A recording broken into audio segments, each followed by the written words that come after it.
Good afternoon, everyone. Welcome to this week's PMI Friday webinar, Harnessing the Driving Force of Change with Warren Knight.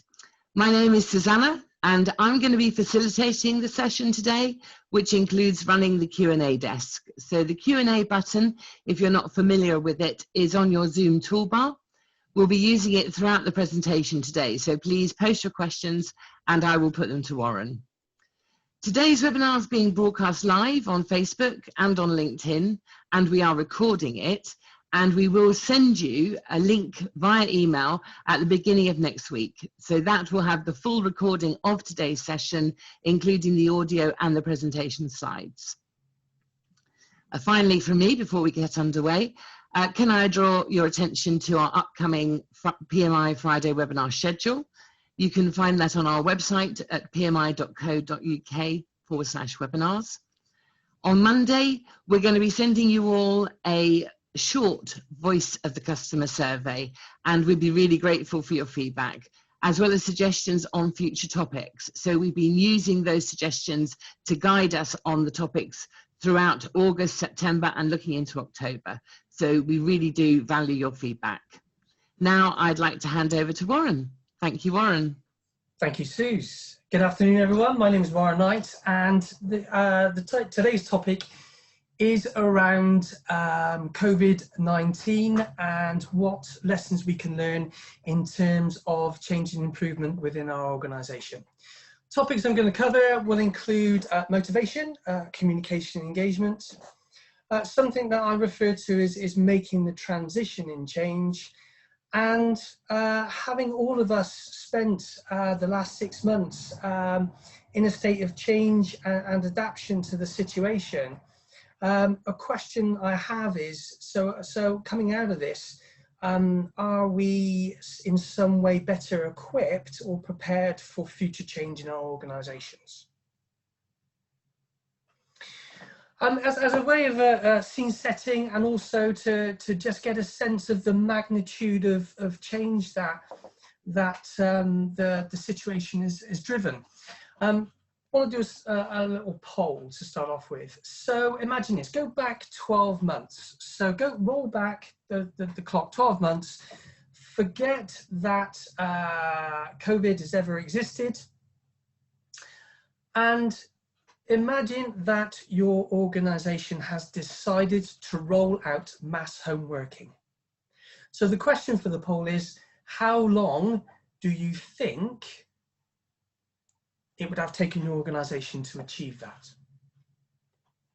Do you think it would be 2 years, 1 year, 6 months, 30 days, 5 days, or it would not have happened? Suze, over to you. So that polling's launched now.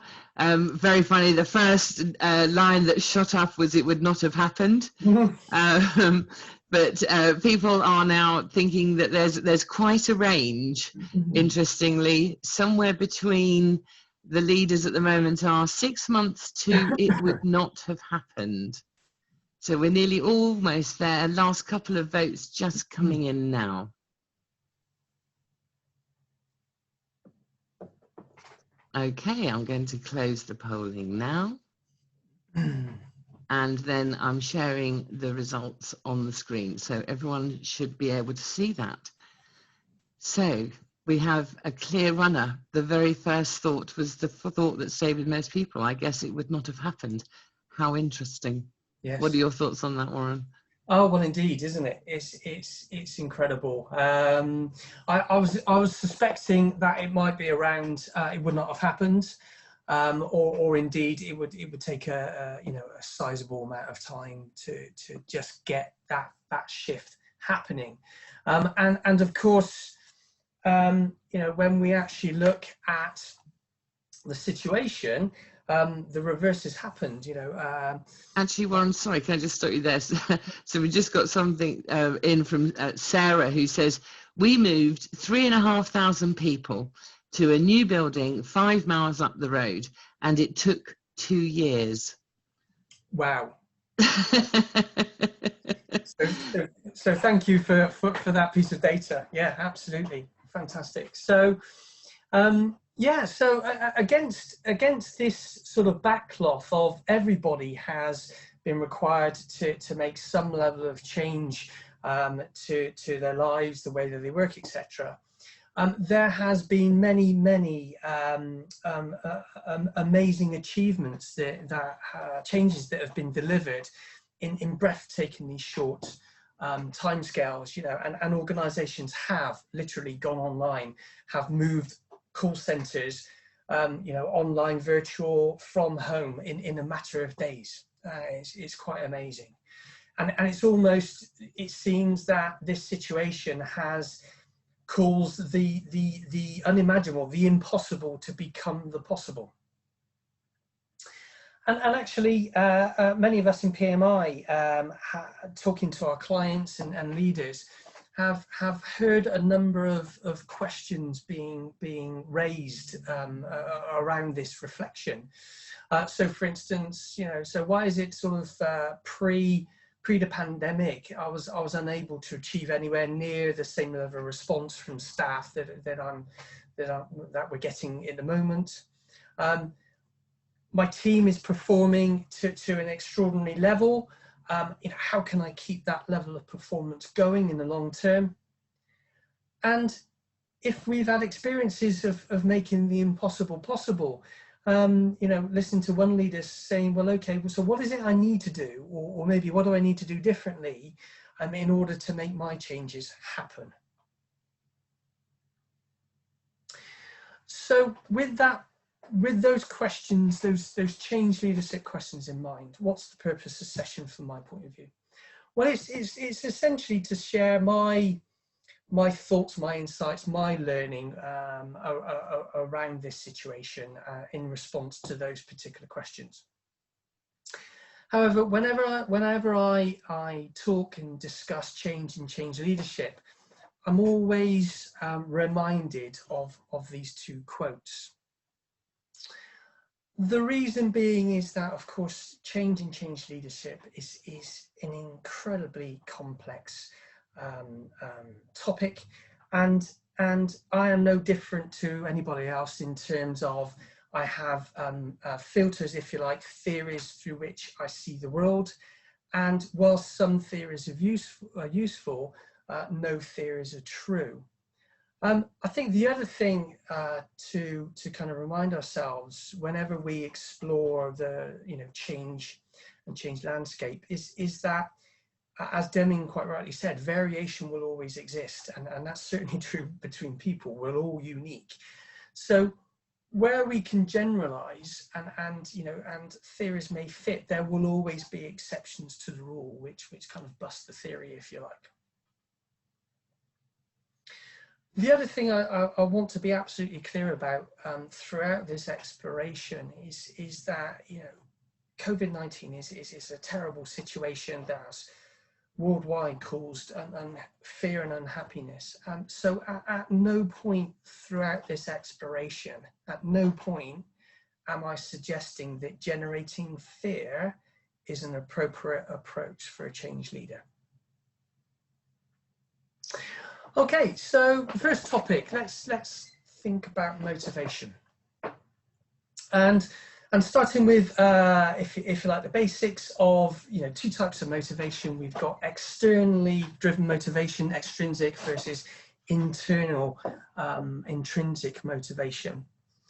And it reminds me of Deming's thoughts. Deming was very passionate about the path to true organizational transformation and improvement lies in fostering cooperation rather than competition, and that cooperation comes from working, encouraging the natural inbuilt motivation that we have as human beings to want to learn and to improve and to better ourselves and to work together, versus how he perceived not only organizations but society in general used forms of extrinsic motivation, you know, punishment and reward, to try and coerce employee behaviour, but felt that that attempt to coerce through punishment and reward actually was counter to what was required. Actually, it was destructive. It created competition rather than cooperation, fear and self-defense. When I take Deming's view and I overlay it upon this situation, I recognise within this pandemic that the UK government has indeed attempted to use you know, extrinsic motivation in terms of law, fines, even incentives to encourage the nation to respond, you know, in an appropriate way.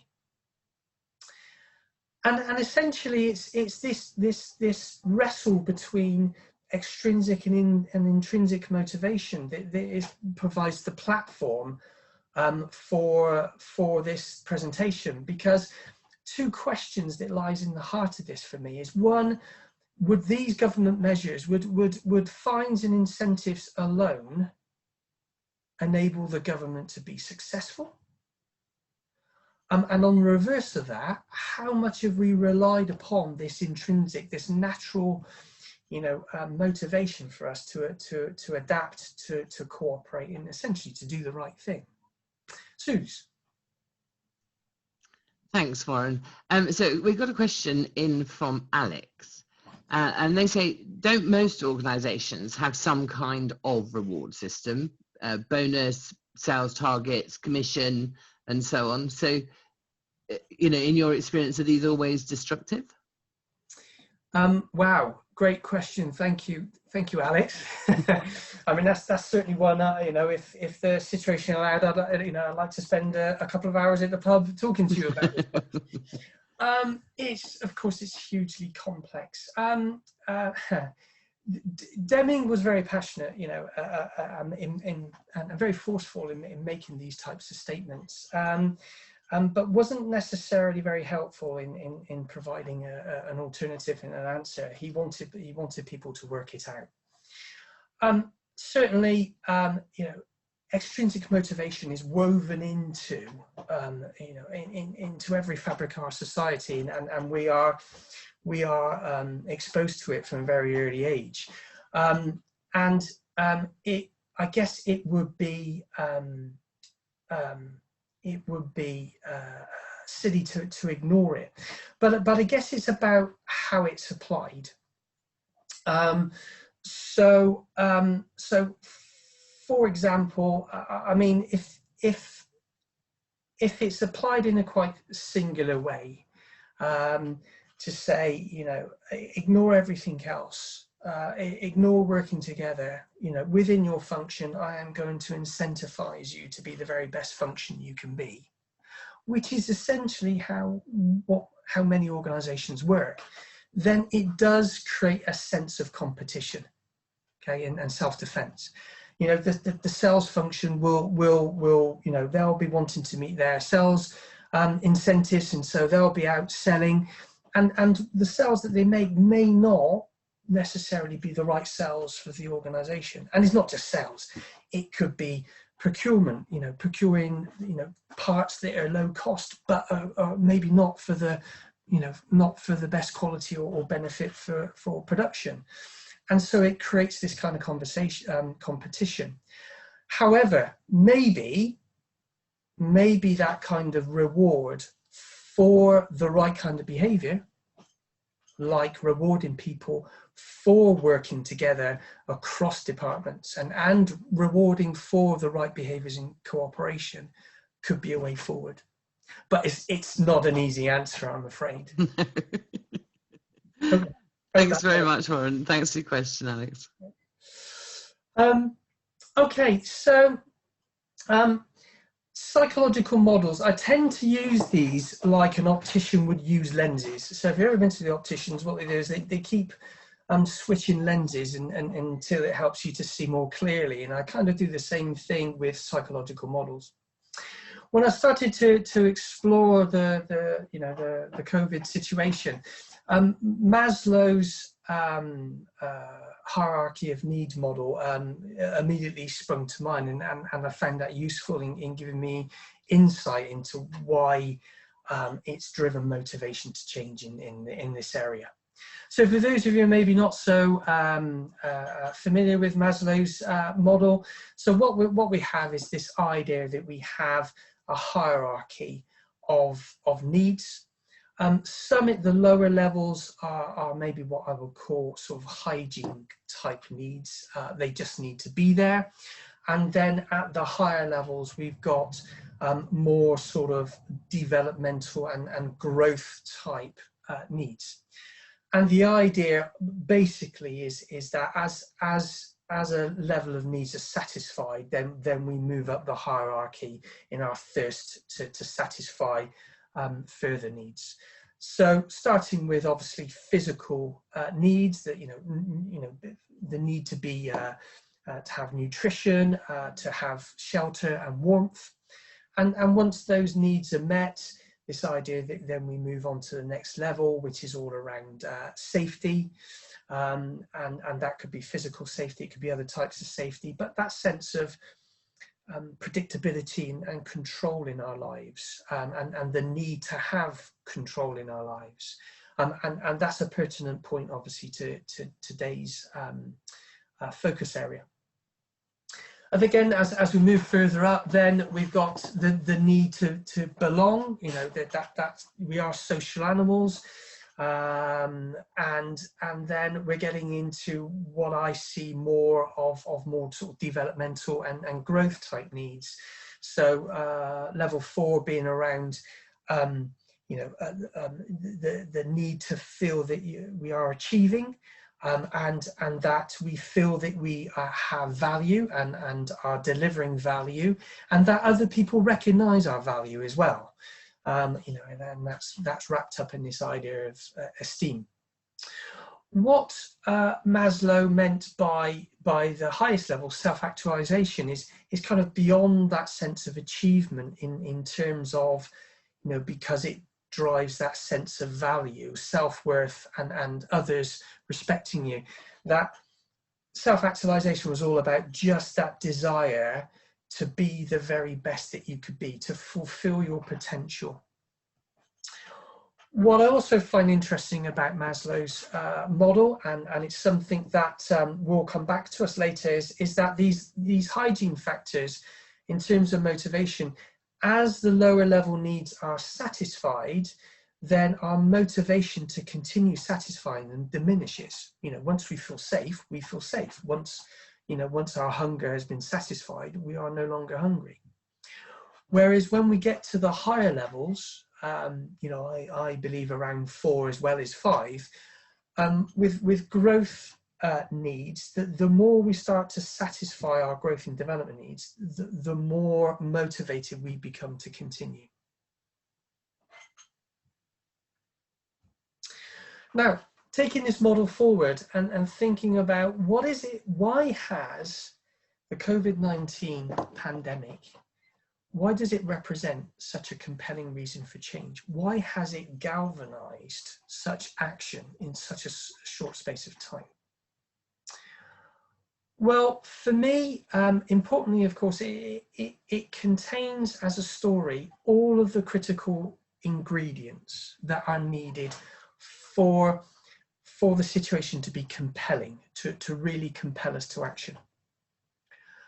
But just as importantly, and I think this is a critical learning from my perspective, is that those ingredients are clear and are easily understood by all. What I mean by that is the driving force. COVID itself is the reason why we must take action, is clear and it's obvious, because it represents a clear threat to our need for safety, be it physical, be it economic, or a combination of those things. And again, there's subtlety but importance in this. The fact is, it's easy for me personally to recognize that my needs are being impacted, and this is about me. So it's in my self-interest to take note of this situation. And it is a single issue, if you like, and it applies to everybody in a sense in the stakeholder community. So from a change perspective, it's quite simple.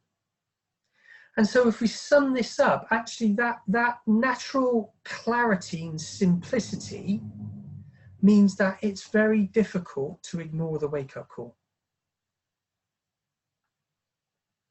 Now, if I take these points and then compare that to our own initiatives, my own change initiatives, it's got me thinking about, well, how effective is my wake-up call? And that's led on for me to develop a number of questions that I really need to ask of myself and the community of stakeholders in the initiatives that I lead.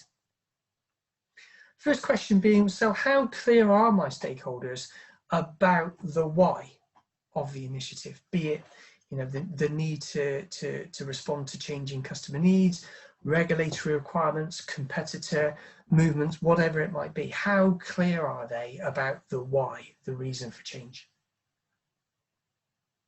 How fully do they recognize that this why will have an implication upon them personally?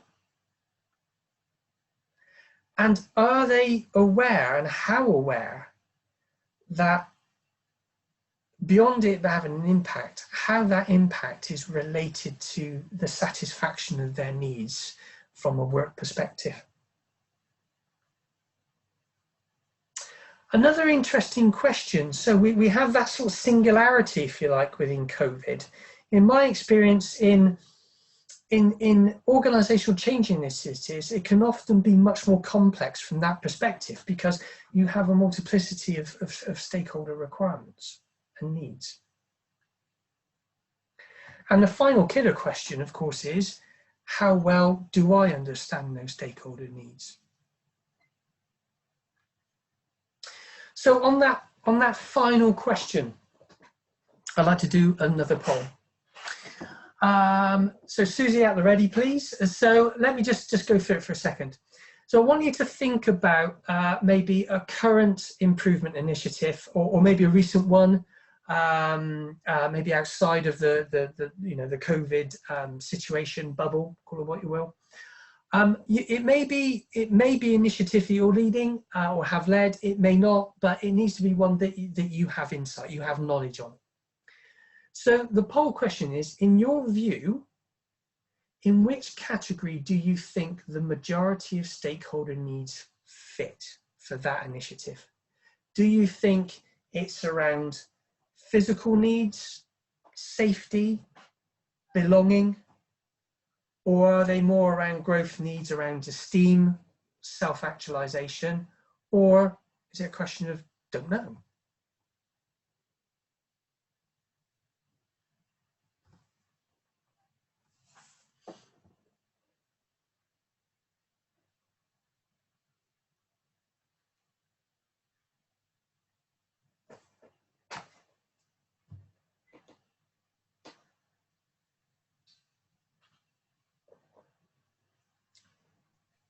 So polling's launched. I should mention, Warren, that we've had some feedback in the Q&A to say that if Maslow was still with us, we probably would have a level 0 these days, which is Wi-Fi.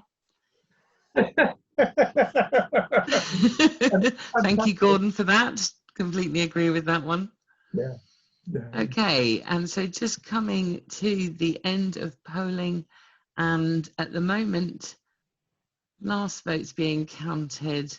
Looks like we've got a bit of a slight, well, we've got a definite leader in safety, interestingly. So I'm just going to share those results.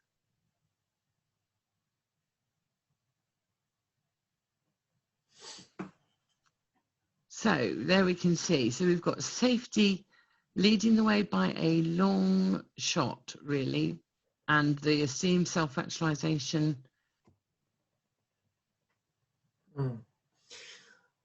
Although of course, yeah, the interesting thing is that there is, 11% of us don't really know, and I think that's a telling point in itself. Yeah, so again for me, you know, I think that's important. Don't know, and I think that's okay to say we don't know. And I'll come on to that in a second. It's nice to see that there is a, you know, chunk, what's that, 30%, which is around the higher order needs, you know, satisfying those sort of development and achievement needs, which is great to see. But of course, I'm not surprised by a big chunk of it, you know, being around safety. And you know, and you know, in times of organizational initiatives and change, a lot of what's on people's minds is, so what does this mean for my job, and what does this mean for, you know, how successful am I going to be in the future? Because typically people feel that they are successful where they are right now in their work, otherwise they'd be looking for other jobs or etc. So fear of the unknown, really. So I've had an interesting question and an observation in from Derek through the Q&A, and I think it's interesting because I think it does mirror what we know about the generational differences both within our organisations and in their responses. So one of the questions that Derek asks is, you know, is it the fact that the younger generation feel that they're losing more in terms of safety throughout the pandemic, and so therefore, you know, by complying, you know, does that link to their less responsible behaviour? And then the other thing was, you know, is there a shifting view from the younger generation which is more towards self-actualization than perhaps there would have been with an older generation? Great, fantastic questions. And you know, thank you very much, the check is in the post kind of thing, because what it does sort of tell us, and if I just move that over, so yeah, you know, absolutely. I mean, to a certain extent, and just I will pick up on those points. To a certain extent, it's not necessarily, you know, what you answered. It's about sort of how easy or difficult was it to answer those two questions, and how confident are you in the accuracy of the assessment that you've made? Because it's terribly complex, isn't it? You know, so what we've got here is maybe age makes a difference, and that sense of what's being lost. There are potentially a whole range of stakeholder needs. You know, some people may be looking at it from a safety perspective, others indeed may be looking at it from a self-actualization perspective. It's the glass is half empty, half full kind of thing. Even within one need, let's just take safety, because it's relevant to what we're talking. There's physical safety versus economic safety. They're different things. And also, and it picks up on this, you know, the variation in perception that we have in terms of how important that need is to us, and how impacted we feel. So hugely complex. And so for me, thinking about it, it just occurred to me that actually it's very difficult to really predict. I mean, COVID is pretty, I think I've got a fairly accurate prediction about what the needs are for COVID. I can't say that for a lot of organizational initiatives that are working in and around. It's too complex. And needs are personal, and actually only the individual can say. So I guess in summary from this slide is, you know, should this point inform our approach? I think so. You know, I think if the change initiatives that we are leading, you know, and what we want to be successful, that's our need for those initiatives to be successful, rely upon stakeholders doing something, then actually our success and satisfaction of our needs comes from the satisfaction of their needs. So absolutely it changes my approach, because I really need to engage with these people, and I need to know what the needs are and how I'm going to get those needs satisfied. Otherwise, I'm not going to be successful. I understand where you're coming from. So I've got an interesting observation, again from one of our audience. So John says, to the I don't know answer, that sometimes the minority who are in control and need to do something, such as install a new ERP, the majority do not have any or few of those needs. So it's neutral for them, so to speak. What's your view about that? Another great question, and I think we will. I think we're going to touch on this in later parts of the presentation. But the question is right now for the majority, is it the fact that they have no need because they're truly not impacted? Or is it the fact is they will be impacted because they will need to work with this new ERP system? They just don't know that they've got needs yet. And that's back to awareness and recognizing that there's a train and it's heading towards me. And it always reminds me of this idea of blissful ignorance. You know, how aware are we? So if I could just hold that there, and hopefully again I'll build upon that as I go through. Okay. Great, thanks, Warren. Thanks, everybody. So to that point, again, interestingly about the pandemic, we're all in this together. Yet, as these two photographs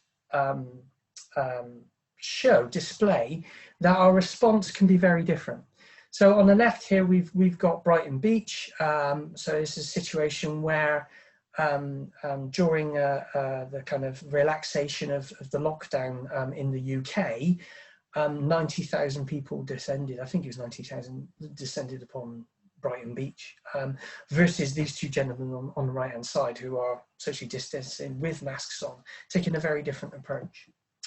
So again, it's back to Deming's point about there will always be variation, and of course this is what makes leading change so challenging and I guess in a way so rewarding. You know, one size does not fit all. I mean, and I think my suggestion is this variation response, and I think it picks up on the point of, you know, only a small minority of people may see the need, etc. Firstly, how much importance are we attaching to a need? So, you know, if I am a healthy individual, reasonably young, but I'm self-employed, versus somebody who may have underlying health issues, are self-isolating, but are employed, then the importance we attach to physical safety versus economic safety is probably going to be different. And also we've got the you know, the perceived level of threat, and it goes back to kind of you know, that the difference maybe in how teenagers and young people are perceiving this. I mean, certainly from my own situation and perspective, I certainly, as I saw the message change from, in the early days, the message was this thing, it's a bit like flu. It only affects, you know, the very old, small minority of people, to actually later on, this thing can just kill indiscriminately. I saw a very big change in people's attitude. And so I think some of that variation is around importance and you know, perceived impact on the need. Suze. So we have another question, which relates to, if we address the needs of all, will this lead to a diluted, confused solution that doesn't really meet the objectives, or should we address the needs of the majority?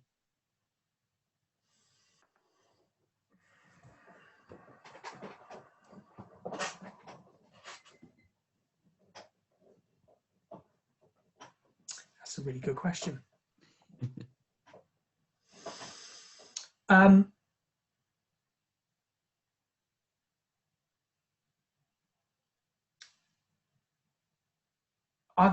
That's one I'd really want to ponder on, but I think in the first instance, I think it's about making a good job of raising awareness and helping everybody involved to understand what the needs are.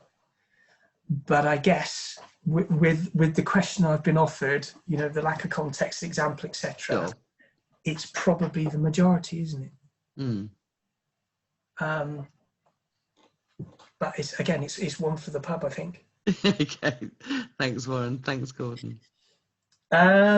So bringing that, trying to distill this down then. So motivation, I think, at least initially, is developed through a feeling of dissatisfaction that's associated with needs not being satisfied in the here and now.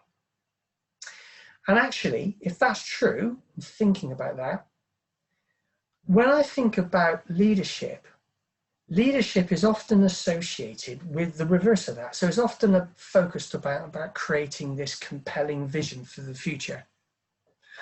And I do in many years of experience, you know, recognized, you know, many change leaders actively and put a strong emphasis on promoting, if you're not selling, the benefits of the initiative. And I get that. Because it feels like a common sense, it feels like a natural approach to influencing. And indeed, again, I would be first to say that having a vision of how the future can be better is a vital part of the change process. However, when we experience inertia, okay, what this is telling me is that inertia may just as likely be due to a lack of dissatisfaction with the current situation. People are maybe not aware of the problem enough and how it relates to them, rather than it being about an unattractive future state. So what this leads me to think about is that I must strike the balance between paying attention to what is compelling about the current situation and make sure that I'm spending enough energy in helping the community to raise their awareness of the situation and their needs, which is about surfacing that dissatisfaction, versus paying attention to what might be compelling about the future state and focusing about the goals and the benefits of the initiative. And it's about balancing the two. Talking of goals, another theory out there about this idea of having moving away from versus moving towards goals. Yeah, obviously, as we said, you know, the pandemic it does create a huge amount of motivation, but it's fear-based, which is creating negatively charged goals of moving away from. I need to get as far away from this horrible situation as I can. Thinking back to Maslow's model, what does this mean? You know, we're talking about primary needs here, which as those become satisfied, our desire, our motivation decreases. So back to one of the questions around leadership questions at the start around, you know, how can I continue this, you know, this motivation? Well, I think personally that I think energy for a lot of the changes that we've made is unlikely to be sustained due to these reasons. You know, for example, why would, you know, if we had a vaccine, if we could eliminate this virus, why would people socially distance? Why would people make Herculean efforts to save the organization, the company, if the company doesn't need saving? So if that's not sustainable, and of course, you know, sustainability, I guess, is a fundamental requirement of a good change initiative, that we achieve something, we're successful, and we can continue that into long term, then of course what we need to do is to flip this on its head. What we need is excitement-based motivation. We need moving towards goals that generate a positive emotional response. We also need to focus upon how is this initiative, you know, satisfying people's higher order needs around development and growth. And that can be through the change process itself. I've had the wonderful opportunity of just witnessing people's experiences and motivation and how people have developed when they've actually been involved in the change, in the process improvement process itself, analysing, developing solutions, testing them out. And also, of course, well, I believe at least that we all come to work wanting to do a good job, to add value, and that when we walk away in the evening, we want to pat ourselves on the back and say, job well done. And so how is this initiative enabling people to do their very best work, to feel like they're delivering value for the organisation? And, these change initiatives, they've all got good business cases, but it's just thinking that through. And of course, those higher level needs, there's a bit of self-perpetuation behind that in terms of, certainly again, when I've seen improvement teams be successful, they want to do it again. Suze. So an observation from James. Leaders are very good at positive messages. Through town halls, video broadcasts, and so on, helping everyone understand what's going on. But in my experience, this doesn't seem to get everyone on board. Yes, right. That's a good point, isn't it? So it appears on the surface that they're doing that first part. They're creating this excitement. They're creating this vision. These moving towards goals. But yeah, okay. In my experience, you sometimes sort of get that razzmatazz, but everybody's kind of looking at each other, and you don't seem to get the response that you're looking for. Okay, I think I might play to this in some of the slides coming forward, if that's okay, Suze. Super. And I'll Thank you. flag that when I get there. Thanks. So on this point about our change initiatives, we're not doing this to destroy the organisation. We're doing it for the benefit of the organisation. So we've got to think about people's personal needs as well.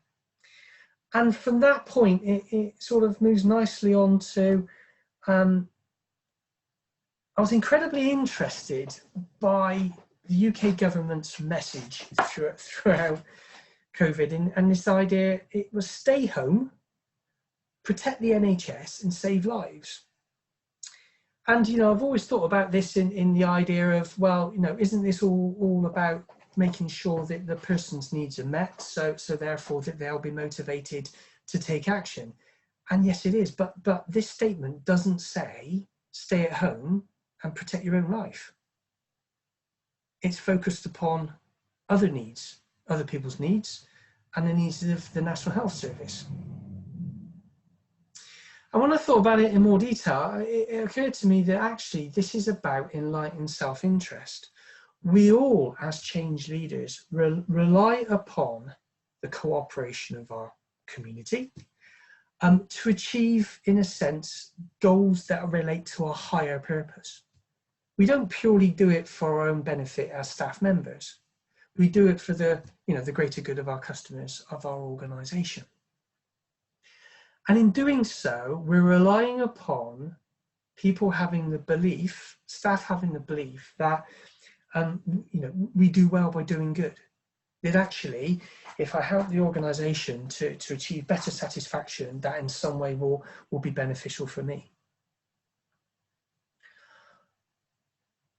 What's occurred to me is actually that in this situation, the government has been extremely clear about its reasoning around the message of protect the NHS, and actually linking it back to our personal requirements. Because actually, if the National Health Service is not there, if it's overrun, that is going to threaten our personal safety.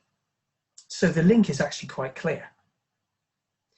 And also, we don't have to be told. It's a bit of a no-brainer, really, that actually going that extra mile for our organisation in this situation is going to have payback for us personally.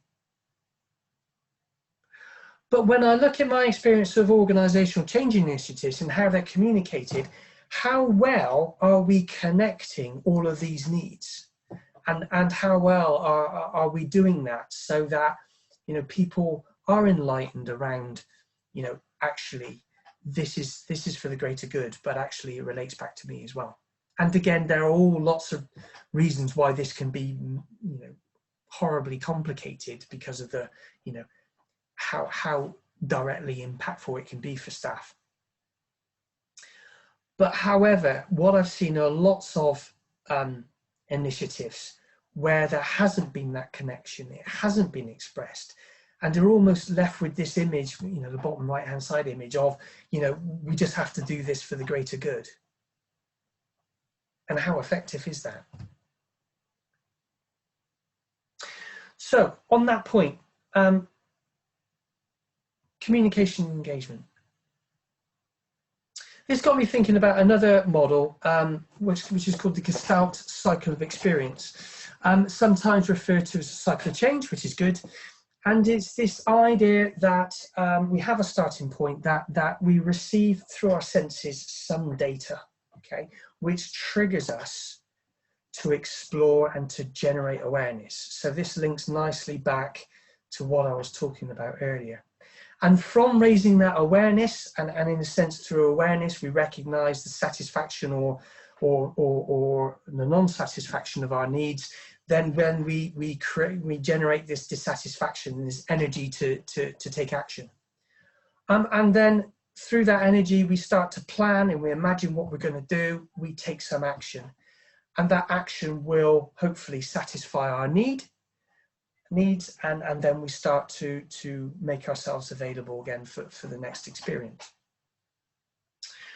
And so the idea of Gestalt kind of therapy, if you like, is this idea of you know, most successful change comes from when, you know, people have a full and effective, you know, movement through that cycle.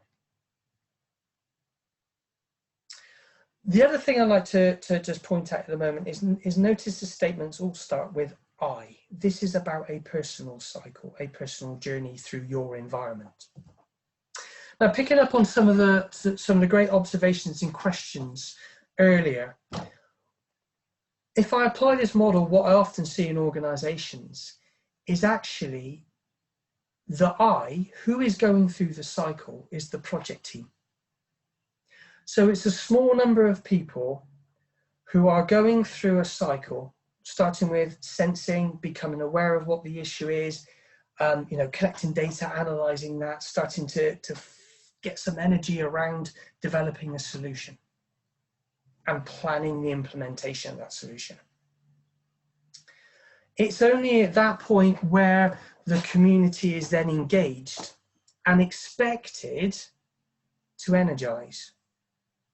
Yet, they're being provided, in a sense, with second-hand data. They haven't gone through, they haven't sensed, been made, you know, become aware. They're being made aware. And typically, what they're being offered is, you know, the project team's viewpoint of what the issue is, what the benefits are, etc., etc. And in a sense of being expected unconsciously to kind of swallow this whole. There's often little opportunity for people to then go through their own cycle of experience and to raise their own awareness and energy. And little involvement in generating the associated action plan. And so we wonder why everybody stands around when there's these big positive statements about the vision for the future, wondering, okay, what's that all about?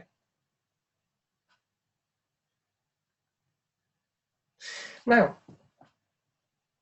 these are just really my personal experience of communication engagement in this current situation. And it's quite the reverse of that, what I've just painted. I have received constant communication, real time, various results from various sources. And the crux of it is, I have been part of the story from the very start. you know, I haven't felt like the UK government has been 10 steps ahead of me. I felt that actually they have been experiencing the surprises along with us, you know, and everybody's been involved and everybody's in the same place, which is not typically the way it feels in organisational change. I've had time to reflect and plan. I've had time to talk to people and discuss my feelings, my insights, what I feel I need to do. I've been challenged. I've been offered different perspectives. Another really important point is I haven't been told that this is important. I've been provided with quantitative data which enables me to get a sense of the magnitude of the situation for myself. And whilst they were going, you know, I was an avid watcher of the UK's government daily press conference, which was providing me with lots of information, and it was every day. Okay? And importantly, and I love the fact, it was limited, of course, but there was the opportunity for dialogue, you know, a Q&A session with the media and actually with the public as well. And how startlingly different I have found that experience to many experiences when I've been on the receiving end of organisational change initiatives. So, however much effort I feel I need to put into engagement and communication, it reminds me again and again and again that I need to multiply that by probably a big factor. You know, this is where the effort pays off. Because if we're not involved, we're not going to generate that energy. Right, so leading up to the end now. So another thing that I was really pleased to see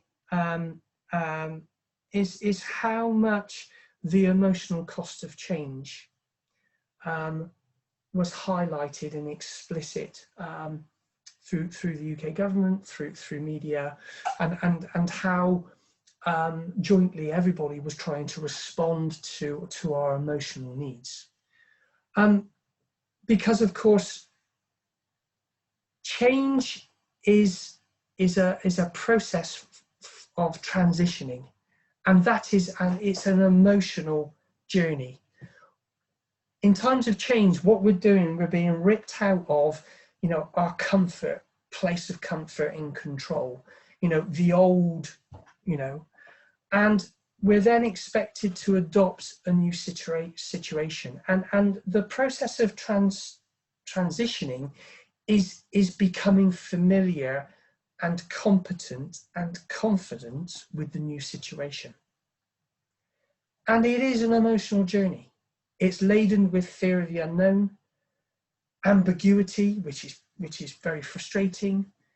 There's lots of complaining, resistance, and grief, you know, and grief of, you know, the good old days and how it used to be and how different it is now, and what that represents. And so it's a timely reminder that actually you cannot separate out how people feel about their work. Feelings are part of what we are, and it cannot be separated. So there is always an emotional aspect to the change. And I need to be recognizing that and responding to that and have suitable support systems in place for people. And it helps me to just remind myself that actually concern is a friend, not an enemy. We often treat it as an enemy because we feel it's threatening, you know, what we're trying to achieve in our initiatives.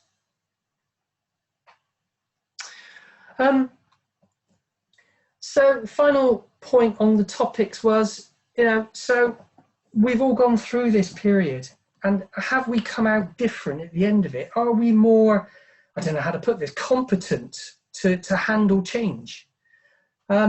Possible impacts, thinking about approved ability to deal with ambiguity.